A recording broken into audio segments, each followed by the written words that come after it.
Hey there, Writer Rebels. I have a super cool series about newsletters coming up. However, before we start, maybe we should discuss, do you even really need a newsletter?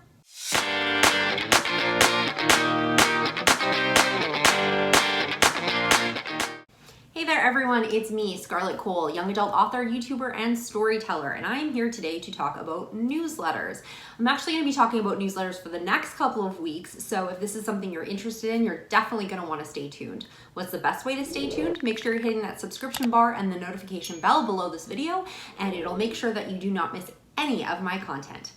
Anyhow, today I wanted to talk about newsletters because I did have that question come up in some of my past videos. There were two videos that I did and I had two watcher comments that were asking about newsletters and what I thought about them and various different things. So as I sat down to put together what I want to say about newsletters, it ended up growing into several pages. So it looks like it's going to be about 3 videos on newsletters. So if you are interested in newsletter information, then I am going to be doing those videos over the next couple of weeks. The other 2 in the series, so this one is, do you even need a newsletter? The next one will be on growth, how to grow your newsletter, and the third one will be on just tips on how to make it easier to do your newsletter. Because even if you are doing a newsletter, it doesn't necessarily mean that it's not going to take you time and that it's not going to be yet another thing on your list of things to do as an author. So the faster and more simple that you can make it for yourself, or to make it easier and more effective,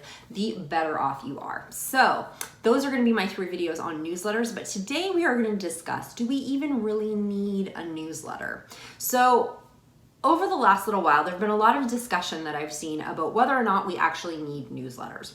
In this day and age, with all the email that's coming in, especially over the past year, people have been getting a lot of email content, and some people have just kind of hit their limit.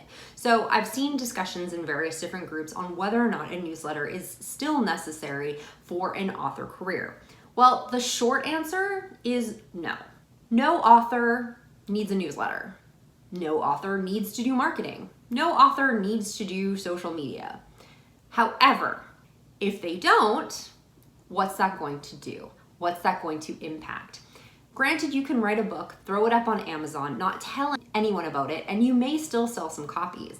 But if you want to be selling copies to someone other than your mom or the random stranger who happened across it at 3 o'clock in the morning, then you probably are going to have to do something to reach out to the audience that's there for them to be, first off, aware that your book exists, and secondly, enticed into buying it, reading it, or what have you, asking their library about it. So if you want to do those things, then you are going to have to do at least some level of marketing. Some people have a very good social network and they don't really have to do a lot of stuff outside their person group. They know a lot of people, those people know people, will talk them up, and it makes things a lot easier. Some people need to work really hard at their social media or various other contacts, and some people will do paid marketing. So sometimes that's just because they want to level up where they are, sometimes they just don't have the reach, or they just don't feel that their free efforts are getting them to the places that they want to be. And all of those are totally valid paths. So do you need a newsletter? No. And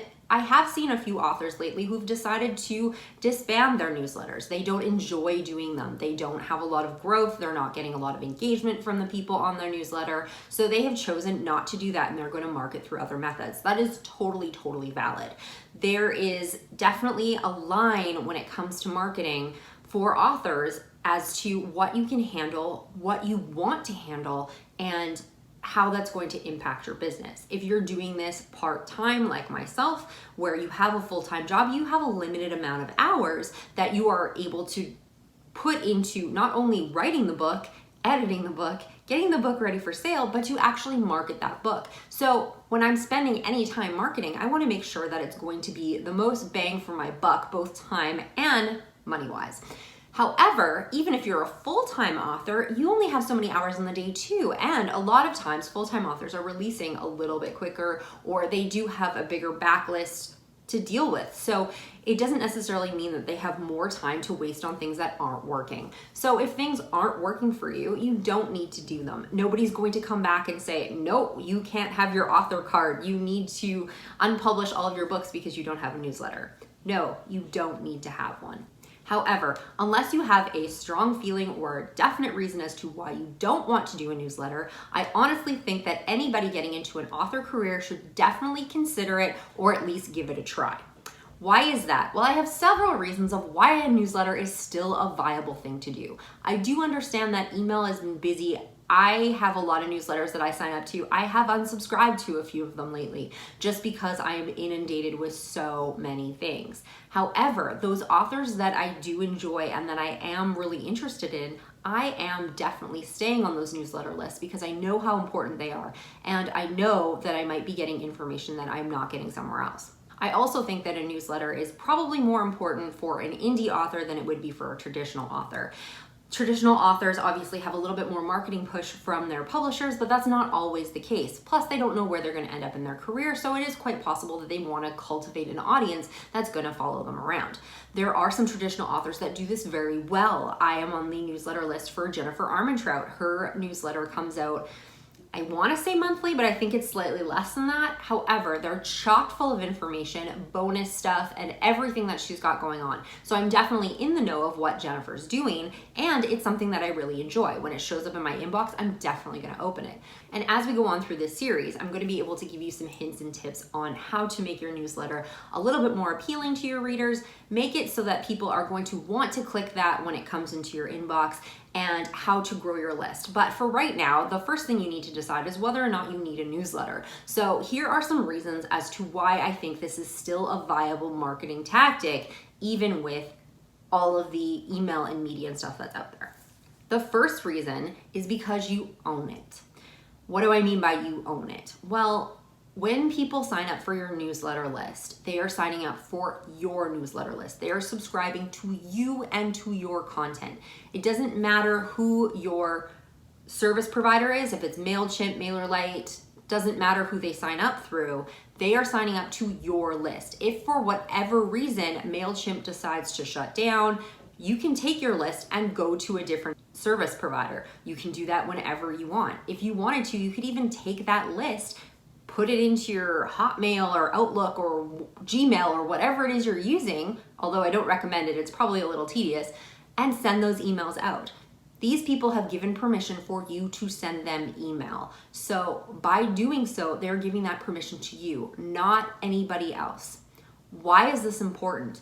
Things happen. So for instance, you might have 10,000 followers on Instagram. What happens if Instagram closes its doors tomorrow? Or something happens and everybody turns away from the app? Well, you don't have those followers anymore. You have no way of contacting them if the app is down. You have no way of reaching out to them. If MailChimp happens to go down, you still have your email list that you can contact those people. You have something that is an asset to you in your author business. Any other social media platform out there, unless there's ones that I don't know about, are totally subject to being used within that particular platform. If you're killing it on TikTok, that's awesome. But if something happens with TikTok, those people are gone. All 1 million, 10,000, 80,000, however many followers you have are gone unless you have a way of contacting them. If they've moved over to your newsletter list or they reach out to you, then that's definitely something that you can do to get in touch with them. But other than that, you have no way of going back and finding out who your followers were or who was even interested in you. And I'm sure there's a lot of people out there going, that's never gonna happen. Facebook is huge, Instagram is huge, TikTok is huge. That's never gonna happen to me. I'm never gonna have this problem. Really? Does anybody remember MySpace? Not really, because that is one of those things that went down and nobody uses it anymore. So any followers or any buildup that you would have had on that platform is essentially gone. I've also heard many situations, and this has happened to people that I know, where accounts get banned for breaking terms of service, or if they have an issue with them or there's a glitch. This can cause huge amounts of problems if you have to restart your account again because all those followers are gone. Yes, you can ask them to come back, but if you can't contact them, then they may not know you have a new account or that you're under new management or however you are framing this. This could be a huge problem. Also, it wouldn't be completely unheard of that one of these apps gets in trouble in other social media or within society. If everybody decides to vacate from the app for a particular reason, maybe there's a security problem, maybe they've done something that's not necessarily kosher, then all of those people are gone and you have no way of getting them back. If they're not checking their accounts, if they're not logging into the app, it doesn't matter how many messages you send them or how many things you post, they're never going to see them. So it does happen, it can happen, and I'm sure to some of the platforms that exist, it will happen again in the future. But your newsletter list is something that you own. Until somebody unsubscribes, they have given you permission to email them. Use it and use it wisely. The second reason I would recommend starting up a newsletter list, even if you do have other social media and other platforms, is because not everybody is going to see your posts. So even if you have a lot of followers out there, there's algorithms on every single platform. And just because you post something does not necessarily mean that everybody who has liked or subscribed or chosen to follow you is actually going to see them.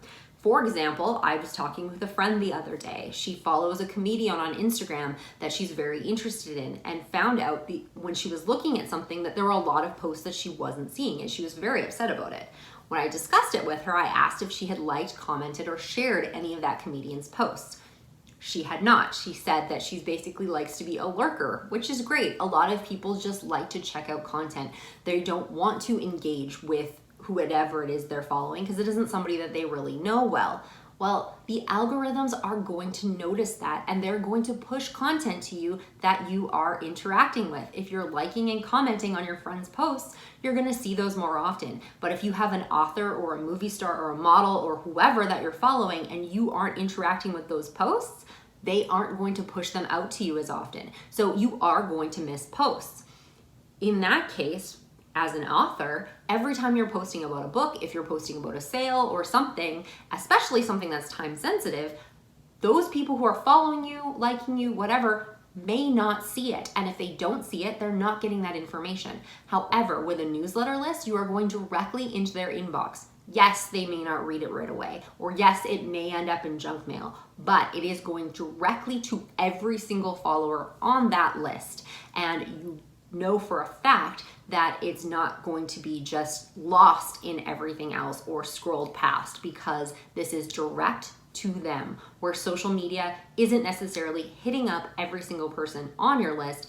Plus, it may also get to the point where we're seeing with Facebook, and I believe Instagram is playing with this too, is that they're reducing the reach of your social media posts because they want you to pay to boost it. They want to make money off of people using their apps instead of offering all of this organic reach for free. So if you want more people to see your post, you can pay for that sort of thing, but it could cost you overall and they still may not see it. So having a newsletter list is a direct one-to-one contact with everybody who is out there that is subscribed to your list. Where social media, you don't know. It could be 5% are seeing your posts, 10%, 25%, 50%, or maybe none.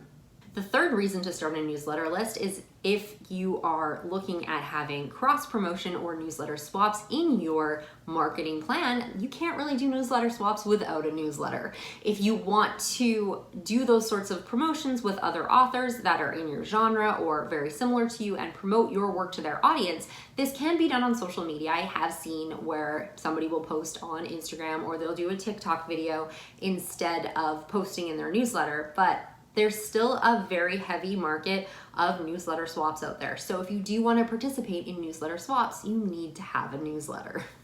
Number 4, I find that those people that are on your newsletter list tend to be a little bit more engaged. Okay, when we talk about growth, there's definitely going to be some fall off. There are going to be people who sign up for your newsletter list for various different reasons. Maybe they've done it through a contest, maybe they've done it through something else, and they aren't necessarily really interested in your content, but really want to win that prize.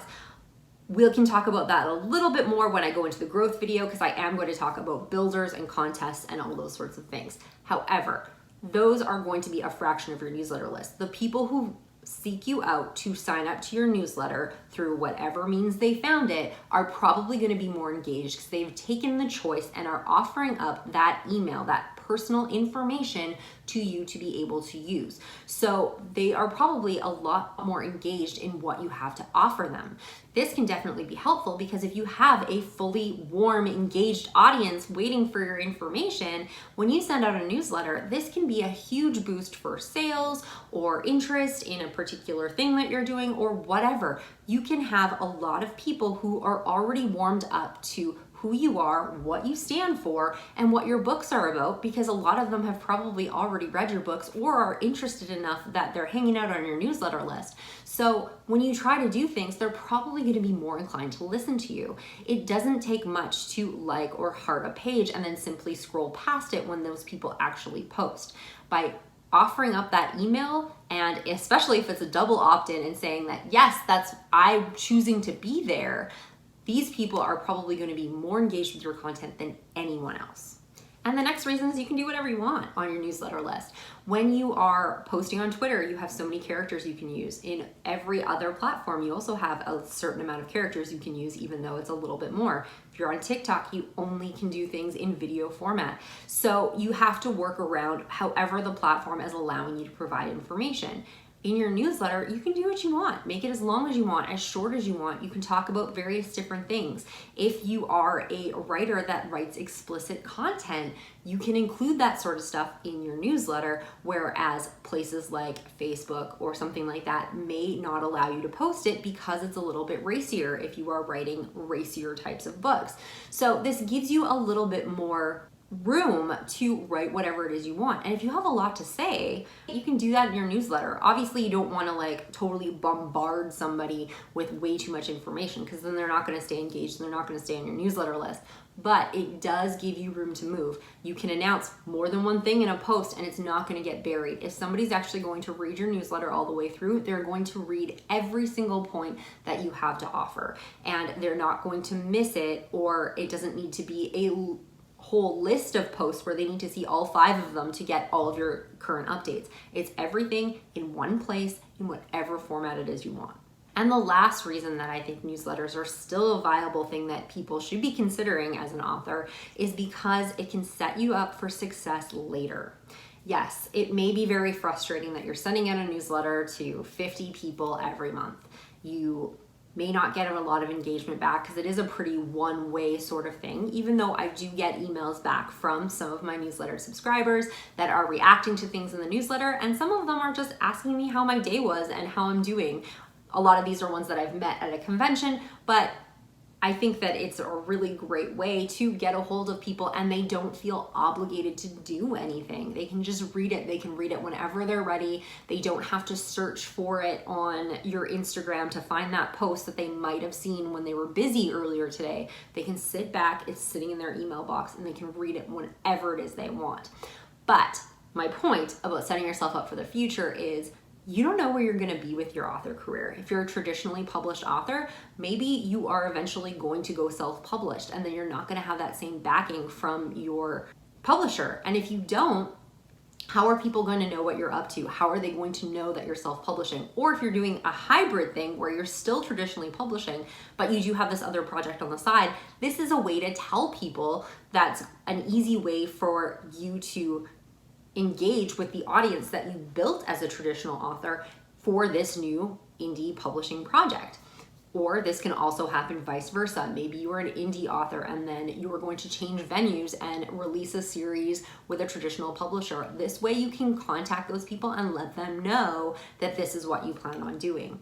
A really good example of this is with Kennedy Fox. I'm sure you've seen Courtney's channel here on YouTube, and if you haven't, she's amazing and you just definitely need to check it out. But she tells a story about how when they started up Kennedy Fox, it was a secret pen name and nobody knew who, or the fact that 2 of them were behind Kennedy Fox. And it is done exceptionally well. It is, if you do not know of Kennedy Fox, it is a romance pen name and they do very, very well. But one of the things she mentions is that they used the assets that they had as authors, because both of those authors were authors before they came together to start this pen name. So they used the contacts and newsletter lists and everything that they had at their disposal to help market and start up that pen name, which gave them a really good launch and a really good base to start out with. because typically a brand new author would be starting from scratch. They didn't have to. Plus, there's a lot of authors out there who build huge audiences. There are authors who will release a book, send out a newsletter to all of their subscribers, and they are fully engaged, and they're going to be hitting #1 just from sending out the newsletter because they have enough people engaged and interested in what they're sending and love their books. You don't know where you're going to be at some point. Ideally, I would love to be that author at some point where I have tons and tons and tons of people on my newsletter list who are interested and are going to buy every book that I put out. Maybe I will, maybe I won't. However, I don't want to be that author that's at that level that is starting their newsletter list and trying to get people to sign up at that point. You can do this stuff now. Start small, move slow. It may take a little bit of time, but over time, it can definitely grow into something. Maybe it won't. There is the possibility that you are going to put time and effort into your newsletter and it isn't really going to go anywhere and you aren't going to get the engagement. It happens. But you know what? It's not the end of the world. If you want to pivot and do something else, you definitely can. But if you've never tried a newsletter, you're never going to know. If you're just starting out, most service providers will allow 1,000, sometimes up to 2,000 subscribers for absolutely free. So it's not even going to hurt you at all just to try it out and see how it goes. I will definitely have more tips for you on my videos on growing your newsletter, as well as tips for making your newsletter more efficient and more practical. So if you do want to hang out for those 2 videos, those will be coming in upcoming weeks and I will be getting into that into a lot more detail. However, if you've ever decided against a newsletter, maybe some of my reasons will give you a reason to rethink that. But whatever it is that you decide to do, I'm sure you're going to do awesome. Thank you so much for joining me today, and I hope that you come back for the next 2 weeks of tips on newsletters. Even if you are on the fence or not totally sure if newsletters are for you, it's definitely going to be some interesting content, and maybe there'll be some extra little marketing tips in for you as well. If you don't want to miss them, make sure you're hitting the subscription bar and the notification bell below this video so you'll get an email as soon as that stuff's posted. If you also want to hit that like button when you're under this video, it'll let YouTube know that this is definitely something worth watching, and they're going to keep an eye on my channel, which definitely helps me out. Thank you so much for watching today, and I really, really appreciate it. I will see you all next week.